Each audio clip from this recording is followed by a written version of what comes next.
My work has been around empowering women around their own self-determination over their own bodies, their own health. And I got involved actually to save my own life. You know, I'm a baby boomer, so this was the 60s. There was a lot of things going on, and I got involved in reproductive justice and reproductive health because women were protesting, women wanted to be able to make their own choices about their bodies.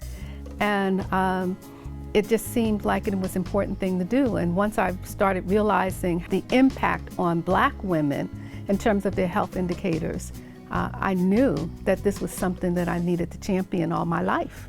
You know, there's a saying that if you have your health, you have everything. And women suffer all over the world from unnecessary diseases and illnesses. Women are dying of cervical cancer, and they don't have to.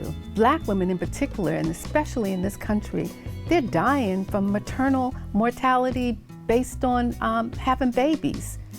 And this is unnecessary.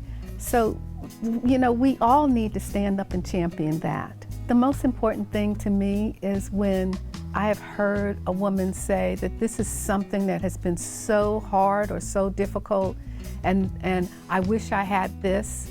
And when I've been able to do something to meet that need, that is a success.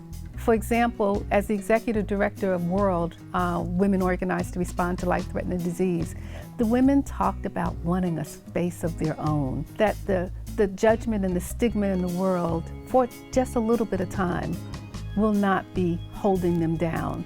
And so being able to get that, to achieve that, and to keep the doors open at a time when lots of nonprofits were closing, that was significant. I feel so blessed today that the stigma and the discrimination that women living with HIV have experienced for so long is something that we're talking about, and that there are resources, and I feel very hopeful for the future.